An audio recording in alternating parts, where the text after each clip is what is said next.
നോക്കൂ, കേരളത്തിൻ്റെ പ്രത്യേകത എല്ലാ വിശ്വാസങ്ങളെയും അവരുടെ വിശ്വാസ ആചാരങ്ങളെയും സംരക്ഷിച്ചുകൊണ്ടുള്ള മുന്നോട്ട് പോക്കാണ് കേരള സർക്കാർ എപ്പോഴും ശ്രദ്ധിച്ചിട്ടുള്ളത്. ഇപ്പോൾ നമുക്ക് ഈ ഒരു കഴിഞ്ഞ 10 വർഷം എന്നുള്ളതിൽ ഒരു സ്ഥലത്തും ഒരു വർഗീയ കലാപം കേരളത്തിൽ നടന്നതായി റിപ്പോർട്ടില്ല.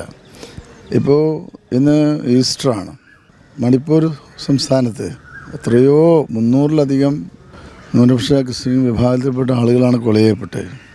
അവിടെ എപ്പോഴും അസ്വസ്ഥത തുടരുകയാണ്. നമ്മുടെ ഇന്ത്യ ഗവൺമെൻറ് പോലും അതിലേർപ്പെട്ട് തണുപ്പിക്കാൻ ശ്രമിച്ചിട്ടില്ല.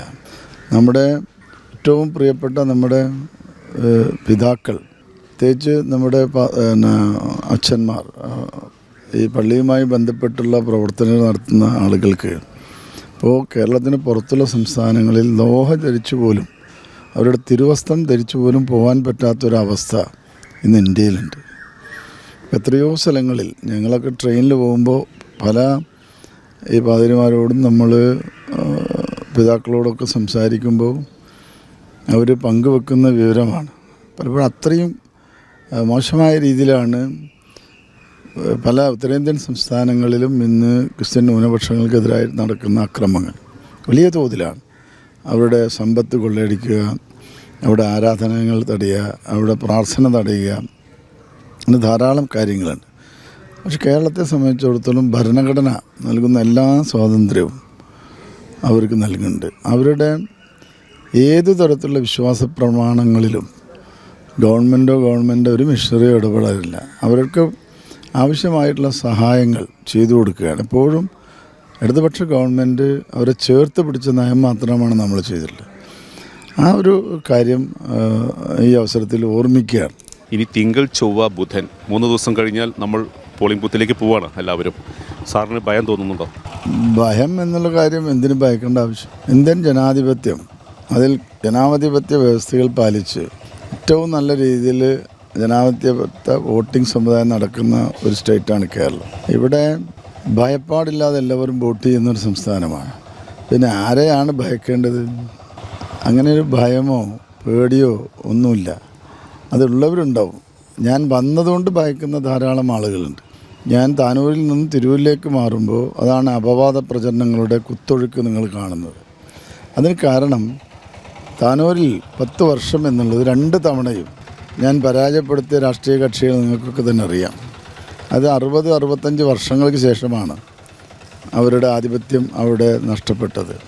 പക്ഷേ ആ കാലഘട്ടം എന്നുള്ളത് ആ കോൺസ്റ്റിറ്റ്യുവൻസിലെ താനൂർ കോൺസ്റ്റിറ്റ്യുവൻസിലെ ജനങ്ങൾ സുവർണ്ണ കാലഘട്ടമാണ്. അവരാഗ്രഹിക്കുന്ന നിരവധി കാര്യങ്ങൾ നമ്മൾ അവിടെ നടത്തി. 1700 ചില പ്രൊജക്റ്റുകളാണ് നമ്മൾ താനൂരിൽ 10 വർഷത്തിനുള്ളിൽ ചെയ്തത്. പിന്നെ സ്വാഭാവികമായി സ്വന്തം നാട്ടിലേക്ക് മാറുക എന്നുള്ളത് അത് എല്ലാവരുടെയും ആഗ്രഹമാണല്ലോ. അതാണ് നടന്നിട്ടുള്ളത്. ഇപ്പോൾ ഞാൻ പി കെ കുഞ്ഞാലിക്കുട്ടിയെ പോലുള്ള ഒരു ഭയങ്കര ചെറിയൊരു സുരക്ഷിതത്തിൻ്റെ കുറവ് അനുഭവപ്പെട്ടപ്പോൾ കുറേ കൂടി സുരക്ഷിതമായ മലപ്പുറത്തേക്ക് മാറിയ രീതിയൊന്നും എൻ്റെ ഇല്ല. ഇപ്പോൾ കെ എം ഷാജി അഴീക്കോട് നിന്ന് 2 തവണ പരാജയപ്പെട്ടിട്ടും അവിടെ നിന്ന് ഇങ്ങോട്ട് വന്നതാണ്. സുരക്ഷിതമായിട്ടുള്ളൊരു മണ്ഡലം തേടി ഇവിടെ എത്തിയ പോലൊന്നുമല്ല. ഞങ്ങൾക്കറിയാം ഇവിടെ ഒറ്റ തവണ മാത്രമേ ഇടതുപക്ഷ സ്ഥാനാർത്ഥി തിരൂർ വിജയിച്ചിട്ടുള്ളൂ എന്നറിയാം. പക്ഷേ ജനങ്ങൾക്കറിയാം കഴിഞ്ഞ കാലങ്ങൾ പാഴായിപ്പോയി.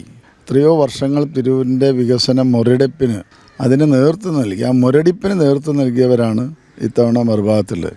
അപ്പോൾ ജനങ്ങളുടെ ആഗ്രഹം സന്തോഷമാണ്, ജനങ്ങൾക്ക് ഭയമല്ല. ഈ അപവാദ പ്രചരണത്തിൻ്റെ കാര്യങ്ങൾ പറഞ്ഞു. ഇപ്പോൾ നമുക്കറിയാം താനൂർ ബോട്ട് അപകടവുമായി ബന്ധപ്പെട്ട് ഇപ്പോഴും നഷ്ടപരിഹാരം കിട്ടില്ല. ഇപ്പോഴും അവർ വളരെ സജീവമായി തന്നെ നടക്കുകയാണ്. മനസാക്ഷിക്ക് സാറിന് ആ ഒരു മനസാക്ഷിയോട് പറയാൻ കഴിയുമോ അവരെ വേണ്ട രീതിയിൽ പരിഗണിച്ചു എന്ന് പറയാൻ കഴിയും? എന്താണ് മനസാക്ഷി പ്രശ്നമുള്ളത്? നിങ്ങൾ പറയുന്നതിൻ്റെ അർത്ഥം എന്താ മനസാക്ഷി പ്രശ്നം? ആർക്കാണ് പണം കൊടുക്കാത്തത്?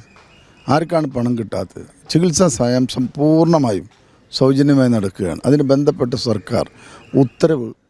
ഇപ്പോൾ ധനസഹായം എന്നുള്ളത് ഒരു ഹൈക്കോടതിയിലൊരു കേസ് നടക്കുന്നത്, അത് പലരും തെറ്റിദ്ധാരണാജനകമായി അത് പ്രചരിപ്പിക്കുകയാണ്.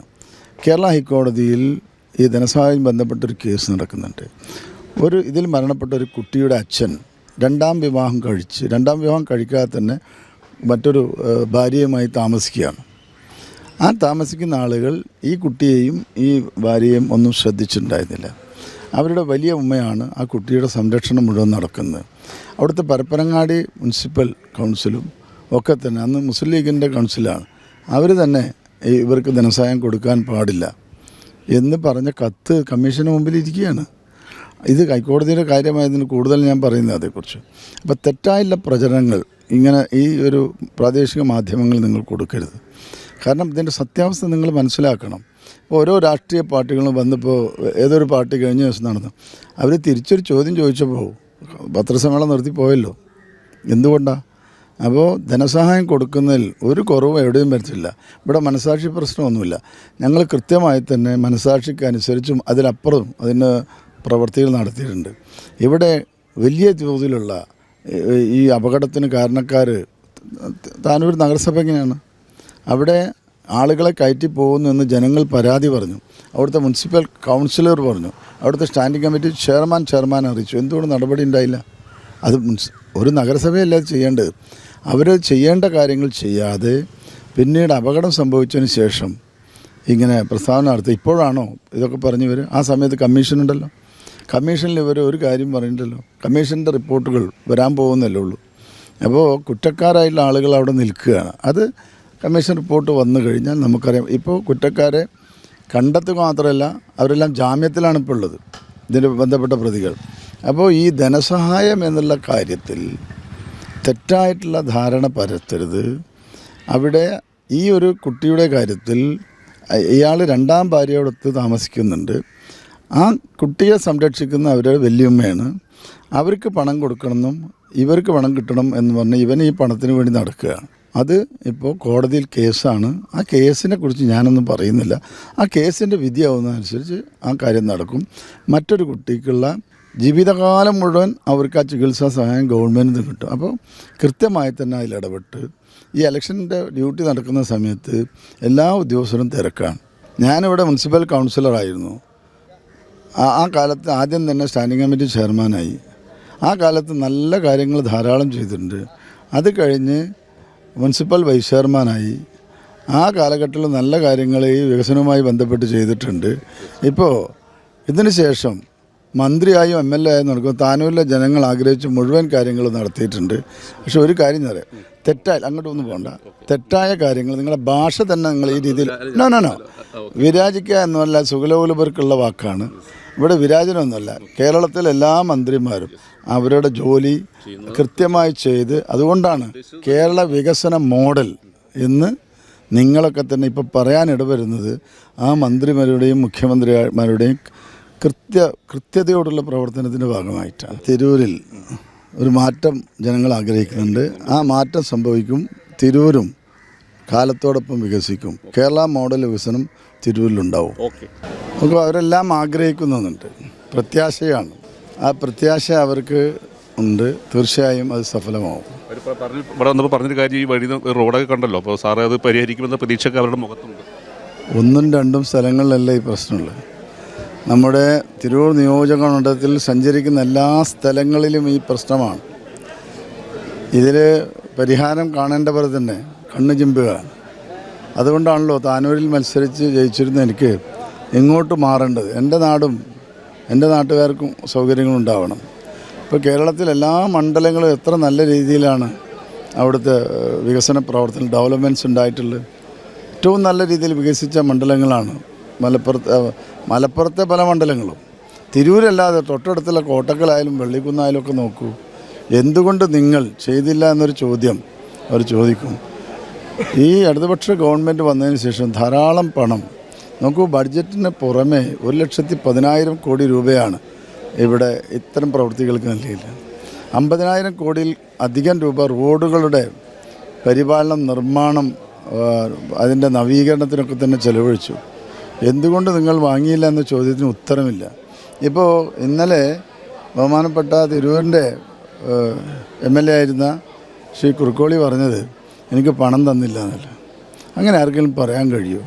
തൊട്ടടുത്തുള്ള Amit master MLA, Basheer MLA, ഇപ്പോൾ ആബിദ് ഹുസൈൻ തങ്ങൾ MLA, ഉബൈദ് MLA, അങ്ങനെ തുടങ്ങിയ എല്ലാ MLAമാരും അവർ എഴുതി കൊടുക്കുന്ന മുഴുവൻ റോഡുകളും പ്രൊജക്റ്റുകളും വാങ്ങി അവരുടെ മണ്ഡലം ഏറ്റവും നല്ല രീതിയിൽ ജനങ്ങൾക്ക് വേണ്ടി സൗകര്യം ചെയ്തു കൊടുത്തു. ഇതൊന്നും ചെയ്യാതെ ഈ ഗവൺമെൻറ്റിനെ കുറ്റപ്പെടുത്തിയിട്ട് ഒരു കാര്യമില്ല. അത് അവർ ആലോചിക്കേണ്ടത് ആ സമയത്തായിരുന്നു. ചെയ്യേണ്ട സമയത്ത് കാര്യങ്ങൾ ചെയ്യേണ്ട. ഇപ്പോൾ തന്നെ നിരവധി കാര്യങ്ങൾ നമ്മൾ ഇടപെട്ടാണ് ഇവിടെ ചെയ്തിട്ടുള്ളത്. ഒരു 3-4 റോഡുകൾ, സ്കൂളുകൾ, കെട്ടിടങ്ങൾ, അങ്ങനെ നിരവധി കാര്യങ്ങൾ നമ്മൾ തന്നെയാണ് നേരിട്ട് ഇടപെട്ട് ചെയ്തിട്ടുള്ളത്. തിരൂരിൻ്റെ മുഖച്ഛായ മാറ്റുന്ന വികസന പ്രവർത്തനങ്ങൾ തുടക്കം കുറിക്കാനാണ്. ഇവിടെ ധാരാളം ഏറ്റവും കൂടുതൽ അഭ്യസ്ത വിദ്യരുള്ള ഒരു നാടാണ് ഭാഷാപിതാവിൻ്റെ നാട്. ഇവിടെ ഏറ്റവും നല്ല വ്യവസായ സംരംഭങ്ങൾ ആരംഭിക്കണം. ഒരു സൈബർ പാർക്ക്, IT പാർക്ക് ആരംഭിക്കേണ്ടതുണ്ട്. അതോടൊപ്പം തന്നെ നോളജ് ലാംഗ്വേജ് ഇൻസ്റ്റിറ്റ്യൂട്ട് ആരംഭിക്കേണ്ടതുണ്ട്. ട്രെയിനിങ് സെൻറ്റേഴ്സ് ആരംഭിക്കേണ്ടതുണ്ട്. അങ്ങനെ യുവജനങ്ങൾക്കായുള്ള നിരവധി പദ്ധതികൾ നമ്മൾ ആസൂത്രണം ചെയ്യുന്നുണ്ട്. ഇപ്പോൾ കേരളത്തിൽ പഠിച്ച ആളുകൾക്ക് കേരളത്തിൽ തന്നെ ജോലി കിട്ടുക എന്നുള്ള രീതിയിലേക്കാണ് നമ്മൾ മുന്നോട്ട് പോകുന്നത്. അപ്പോൾ അതിന് ഉദാഹരണമാണ് കഴിഞ്ഞ ഗവൺമെൻറ് കാലത്ത് വന്നുള്ള വ്യവസായ സംരംഭങ്ങളുടെ കുത്തൊഴുക്ക്. അത് ഇനിയും വർദ്ധിക്കും. കേരളത്തിൽ പഠിച്ചു വളരുന്ന നമ്മുടെ കുട്ടികൾ ഇവിടെ തന്നെ ജോലി ചെയ്യും. ആ സൗകര്യം തിരൂരിൽ നമ്മൾ ഒരുക്കും എന്നാണ് ഇവിടുത്തെ ബഹുമാനപ്പെട്ട നമ്മുടെ യുവജനങ്ങളോട് പറയാനുള്ളത്. അതോടൊപ്പം തന്നെ ഈ നാടിൻ്റെ അടിസ്ഥാന സൗകര്യ വികസനം, ഗതാഗത കുരുക്ക് ഇതെല്ലാം ഒഴിവാക്കണം. നമ്മുടെ സ്കൂളുകൾ, പൊതുവിദ്യാലയങ്ങളുടെ നവീകരണം, തിരൂർ ജില്ലാ ആശുപത്രിയുടെ ശോചനീയാവസ്ഥ ഇതെല്ലാം പരിഹരിച്ച് മുന്നോട്ട് പോകാൻ നമുക്ക് കഴിയും.